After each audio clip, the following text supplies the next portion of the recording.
चलिए तो 2023 का जनरल का पेपर देखते हैं हम लोग। बोला गया from the following information prepare income statement of P Q and R limited. तीनों कंपनी का हम लोगों को यहाँ पे इनकम स्टेटमेंट बनाना है, जिसके लिए आपको ऑपरेटिंग लिवरेज दिया हुआ है, कंबाइंड लिवरेज दिया हुआ है, 10% डिवेंचर दिया हुआ है, वेरिएबल कॉस्ट का परसेंटेज दे दिया हुआ है और टैक्स का रेट दे दिया हुआ है 40%। ऐसा क्वेश्चन 2022 का ऑनर्स में भी पूछा गया था, है ना। तो इसीलिए हम लोग यहाँ पे आराम से बना सकते हैं। आइए एक बार देखते हैं किस तरह से काम करना पड़ेगा। तो सबसे पहली बात तो ये देखना है कि हम लोगों को डिवेंचर दिया हुआ है, डिवेंचर का इंटरेस्ट निकाल लेना पड़ेगा। यानी 20,000 रुपए का अगर डिवेंचर का है तो डिवेंचर का रेट अगर 10% मार देंगे इंटरेस्ट, तो हम लोग का इंटरेस्ट का अमाउंट निकल जाएगा 2,000 रुपए का, है ना। तो पहले पी लिमिटेड को कंप्लीट करेंगे, फिर उसके बाद क्यू और आर के बारे में बात करेंगे। तो आइए स्टार्ट करते हैं। सबसे पहले यहां पे बात कर लेते हैं फॉर पी लिमिटेड। पहले पी लिमिटेड के लिए काम कर लेते हैं और इनकम स्टेटमेंट रेडी करना है, तो उसके लिए पहले बाकी काम कर लेते हैं, उसके बाद इनकम स्टेटमेंट तो बन जाएगा हमारा। लिखेंगे यहाँ पे सबसे पहले डिवेंचर का इंटरेस्ट निकाल लेते हैं। लिखेंगे सिंस डिवेंचर इक्वल टू दिया हुआ हमारे पास 20,000 रुपया। डिवेंचर कितना का दिया हुआ है? 20 रुपया का दिया हुआ है। तो बताओ देयरफॉर अगर इंटरेस्ट निकालना होगा तो कितना होगा? तो बोलेंगे सर 20,000 रुपया, इसके ऊपर 10% अप्लाई कर देंगे, यानी 2,000 रुपये का हमारे पास निकल गया इंटरेस्ट का अमाउंट। 2,000 रुपये इंटरेस्ट का अमाउंट निकल गया। आई बात समझ में? तो बस अब यहां से स्टार्ट कर देना है। नाउ हम लोगों को फाइनेंशियल लिवरेज से स्टार्ट करना है, क्योंकि ऑपरेटिंग लिवरेज में इंटरेस्ट का काम नहीं होता है, फाइनेंशियल लिवरेज में हमारा इंटरेस्ट का काम होता है ना। तो यहां पे देखो कि ऑपरेटिंग लिवरेज भी दिया हुआ है और कंबाइंड लिवरेज भी दिया हुआ है, लेकिन सवाल उठता है कि जब ऑपरेटिंग लिवरेज दिया हुआ है, कंबाइंड लिवरेज दिया हुआ है, तो हम लोग डिवाइड करके फिनेंशियल लिवरेज निकाल सकते हैं पहले, है ना। तो किस तरह से करना है आइए एक बार समझते हैं हम लोग। तो यहां पे लिख लेते हैं सिंस, बताओ डीओएल यानी ऑपरेटिंग लिवरेज दिया हुआ है 4 का, एंड यहीं पे लिख लेते हैं डीसीएल कंबाइंड लिवरेज दिया हुआ है 12 का। बोलो बात समझ में आ रहा है? तो बताओ देयरफॉर अगर डीएफएल निकालना होगा हम लोग को, तो क्या करना पड़ेगा? डीसीएल को डिवाइड कर देंगे डीओएल में, क्योंकि आपको पता होना चाहिए कि डीओएल और डीएफएल को मल्टीप्लाई करते हैं तो डीसीएल निकलता है, यानी कंबाइंड लिवरेज निकलता है। ऑपरेटिंग लिवरेज और फिनेंशियल लिवरेज को मल्टीप्लाई करके, तो अगर फिनेंशियल लिवरेज निकालना है तो कंबाइंड लिवरेज में ऑपरेटिंग लिवरेज को डिवाइड कर देंगे। तो यहां पे कंबाइंड लिवरेज 12 है, ऑपरेटिंग लिवरेज 4 है, इसका मतलब 3 का डीएफएल निकल गया, यानी डिग्री ऑफ फिनेंशियल लिवरेज निकल गया 3। आई बात समझ में? इसके बाद यहां पे स्टार्ट करते हैं। तो अब लिखेंगे सिंस, बताओ हमारे पास डीएफएल का फॉर्मूला होता है, डीएफएल का फॉर्मूला होता है EBIT divided by EBT, EBIT divide by EBT, ये होता है डीएफएल का फॉर्मूला। इसी पे पुट करते हैं हम लोग।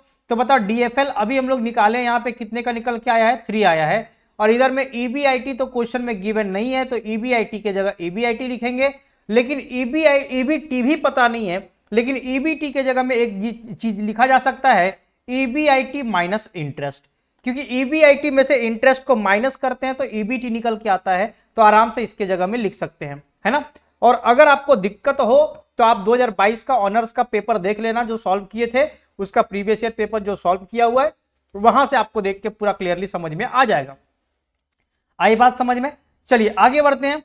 हमारे पास ईबीआईटी तो पता नहीं है, तो ईबीआईटी ही लिखेंगे, यहां पे भी नीचे में ईबीआईटी ही लिखेंगे, लेकिन इंटरेस्ट हम लोग देखो यहां पे निकाल चुके थे 2,000 रुपए का, तो 2,000 रुपए इंटरेस्ट लिख लेंगे बस। उसके बाद क्रॉस मल्टीप्लाई कर देना है। बताओ अगर क्रॉस मल्टीप्लाई करेंगे तो 3 ईबीआईटी हो जाएगा हमारा, 3 ईबीआईटी, और माइनस 3 को 2000 से करेंगे तो 6000 हो जाएगा।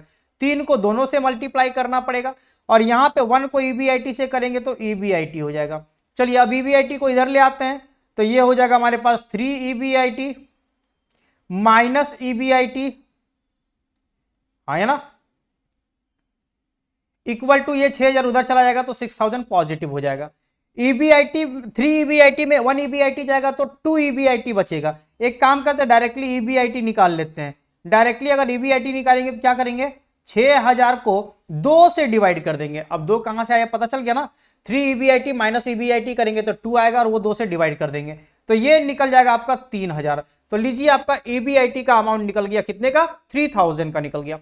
अब जब ईबीआईटी निकल जाएगा तो अब यहां पे हम लोग को अगेन करके स्टार्ट करना है। अब दूसरा लिवरेज जो हमारे पास दिया हुआ था ऑपरेटिंग वाला, उसका काम करना पड़ेगा। लिखेंगे since degree of operating leverage, बताओ उसका फॉर्मूला क्या होता है? तो ऑपरेटिंग लिवरेज का फॉर्मूला होता है contribution divide by EBIT, contribution divided by EBIT होता है इसका फॉर्मूला।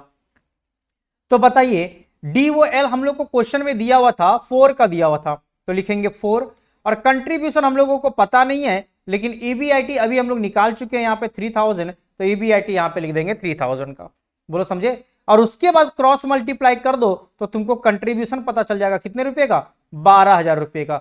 3000 को 4 से इंटू कर देंगे तो कंट्रीब्यूशन निकल के आ जाएगा 12,000 रुपए का। बोलो बात समझ में आया। और जब ये कैलकुलेट हो जाएगा उसके बाद कंट्रीब्यूशन निकल जाने के बाद क्या करना है, सेल्स निकाल लेना है। तो सेल्स निकालने के लिए क्या करना पड़ेगा, तो लिखेंगे नाउ। बताओ आपको क्वेश्चन में देखो क्या दिया हुआ था, वेरिएबल कॉस्ट का परसेंटेज दिया हुआ था 50%। तो आपको यह बात पता होना चाहिए कि अगर हम लोग का वेरिएबल कॉस्ट का परसेंटेज 50 है तो कंट्रीब्यूशन का भी परसेंटेज 50 होगा।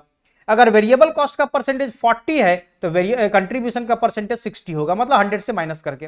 तो बस वही बात यहां पे ध्यान रखना है। तो लिखेंगे यहां पे क्या, सिंस वेरिएबल कॉस्ट का परसेंटेज दिया हुआ है आपको 50%, तो देयरफॉर बताओ कंट्रीब्यूशन का परसेंटेज कितना हो जाएगा, तो कंट्रीब्यूशन का परसेंटेज भी हो जाएगा 50%, 100 में से 50 को माइनस करके। आई बात समझ में। तो ये हमारे पास, लो हम यहां पे दिखा देते हैं अगर तुमको दिक्कत हो तो, कि 100 माइनस ये वाला 50 और ये परसेंटेज अगर अप्लाई करेंगे तो हो जाएगा 50%। बोलो बात समझ में आया। तो बस कंट्रीब्यूशन का अमाउंट भी पता है, कंट्रीब्यूशन का परसेंटेज भी पता है, तो सेल्स आराम से निकल जाएगा। तो देयरफॉर सेल्स अगर निकालना होगा क्या करेंगे, ये जो 12,000 है इसको 50% से डिवाइड कर देंगे। ये जो 12,000 का कंट्रीब्यूशन है उसको कंट्रीब्यूशन का परसेंटेज 50% से डिवाइड कर देंगे, और ये अमाउंट निकल के आ जाएगा तुमको 24,000 रुपया। कितना निकल जाएगा, 24,000 का अमाउंट निकल के आ जाएगा, यानी सेल्स का अमाउंट निकल गया। बस यही तो मेन निकालना था। और जब यहां तक का कैलकुलेशन हो जाए बस उसके बाद इनकम स्टेटमेंट निकालने बोला गया है, इनकम स्टेटमेंट बना देंगे। तो आइए यहां पे अब इनकम स्टेटमेंट रेडी कर लेते हैं। बताओ देयरफॉर इनकम स्टेटमेंट बना लेते हैं। कहां से स्टार्ट किए ध्यान से समझना, बस पहले ये वाला काम, उसके बाद ये वाला काम, उसके बाद ये वाला काम, फिर उसके बाद इनकम स्टेटमेंट फाइनली कर रहे हैं हम लोग। ठीक है, अच्छा इनकम स्टेटमेंट हम लोग का रेडी कहां से होता है, तो बोलेंगे सर इनकम स्टेटमेंट सेल्स से स्टार्ट होता है। तो यहां पे लिखेंगे सेल्स, और देखो सेल्स निकाला जा चुका है 24,000, तो 24,000 यहां पे पुट कर देंगे। आई बात समझ में। सेल्स के बाद हम लोग लेस करते हैं वेरिएबल कॉस्ट, और क्वेश्चन में देखो वेरिएबल कॉस्ट का परसेंटेज दिया हुआ है 50%, तो तुम यहां पे डायरेक्टली लिख सकते हो @50%। और बताओ अगर 24,000 का 50% करोगे कितना आएगा, 12,000, ये 12,000। तो तुम्हारा कंट्रीब्यूशन माइनस करने के बाद आ गया कितना का, 12,000 का। और ये कंट्रीब्यूशन तो तुम निकाले थे पहले भी, देखो कंट्रीब्यूशन तुम्हारा 12,000 रुपए का था, वो डायरेक्टली यहां पे पुट भी कर सकते थे, कोई दिक्कत नहीं है। बोलो बात समझ में आ रहा है। कंट्रीब्यूशन के बाद फिक्स कॉस्ट को माइनस करेंगे, और फिक्स कॉस्ट क्वेश्चन में गिवन था, देखो फिक्स कॉस्ट क्वेश्चन में दिया था क्या, नहीं दिया था, वाह। तो चलो फिक्स कॉस्ट हम लोग को नहीं पता है तो फिक्स कॉस्ट का जगह खाली रखते हैं, और इसके बाद लिख देते हैं ईबीआईटी, क्योंकि हम लोग जानते हैं कि कंट्रीब्यूशन से फिक्स कॉस्ट को माइनस करेंगे तो ईबीआईटी निकल जाएगा। तो बताओ ईबीआईटी हम लोग निकाले थे भी, बताओ ईबीआईटी कितना निकाले थे, देखो यहाँ पे ईबीआईटी निकाला गया था 3,000 रुपए का, तो यहाँ पे पुट कर देते 3,000, ईबीआईटी पुट कर दिए 3,000। तो तुम दिमाग लगा के खुद सोचो कि कंट्रीब्यूशन में से ईबीआईटी निकालने के लिए हम लोग फिक्स कॉस्ट को माइनस करते हैं तो कितना माइनस किया गया होगा, 9,000 को माइनस किया गया होगा, तभी ना 12,000 में से 9,000 माइनस करेंगे तो 3,000 का आएगा, तो ईबीआईटी निकल गया 3,000। उसके बाद माइनस होता है इंटरेस्ट, तो यहां से इंटरेस्ट को माइनस करेंगे, और इंटरेस्ट हम लोग स्टार्टिंग में ही निकाले थे कितने रुपए का, 2,000 रुपए का, डिवेंचर पे इंटरेस्ट निकाले थे 2,000 रुपए का, तो ये 2,000 रुपए यहां पे पुट कर देंगे तो निकल गया 1,000 रुपया, ये हो गया ईबीटी। तो देयरफॉर ये हो गया हमारे पास ईबीटी। हमारा इनकम स्टेटमेंट यहीं पे कंप्लीट हो जाता, लेकिन अगर क्वेश्चन में तुम्हारे पास टैक्स का रेट दिया हुआ है 40%, तो इसको भी अप्लाई कर देंगे। तो बताओ टैक्स का रेट 40% है, तो लेस करेंगे यहाँ पे टैक्स @40%। बताओ 40% इसी का अप्लाई करेंगे तो 400, तो इसका मतलब 600 जो बचेगा ये हमारे पास हो जाएगा EAT, अर्निंग आफ्टर टैक्स। तो अर्निंग आफ्टर टैक्स निकल गया आपके पास 600, और ये आपसे पूछा गया था इनकम स्टेटमेंट बनाने के लिए, ये इसका आंसर हो गया। बोलो बात समझ में आया। तो देखो हम लोग किए क्या, तो सबसे पहले हम लोग यहाँ पे इंटरेस्ट निकाल लिए कि अगर इंटरेस्ट दिया रहता तो डायरेक्टली हम लोग फॉर्मूला पे पुट करके डीएफएल का फॉर्मूला पे पुट करके निकालना, किसके फॉर्मूला पे, डीएफएल का फॉर्मूला पे। लेकिन डीएफएल तो हमारे पास था नहीं, तो क्या किए, डीओएल और डीसीएल का हेल्प से डीएफएल निकाल लिए, और जब डीएफएल निकल गया उसके बाद हम लोग डीएफएल का फॉर्मूला पे पुट किए और यहां से ईबीआईटी निकाल लिए। और ईबीआईटी के बाद हम लोग क्या किए, डी व एल का फॉर्मूला पे पुट करके कंट्रीब्यूशन निकाल लिए, और जब कंट्रीब्यूशन पता चल गया तो जो वेरिएबल कॉस्ट का परसेंटेज दिया हुआ है उसके हेल्प से सेल्स निकाल लिए। वेरिएबल कॉस्ट का परसेंटेज 50% है तो कंट्रीब्यूशन का भी 50% हो जाएगा, और इसको डिवाइड कर देंगे तो हम लोग का अमाउंट निकल जाएगा सेल्स का, और उसके बाद हम लोग इनकम स्टेटमेंट रेडी कर देंगे। बोलो बात समझ में आया? तो ये पी लिमिटेड का हम लोग काम कर लिए।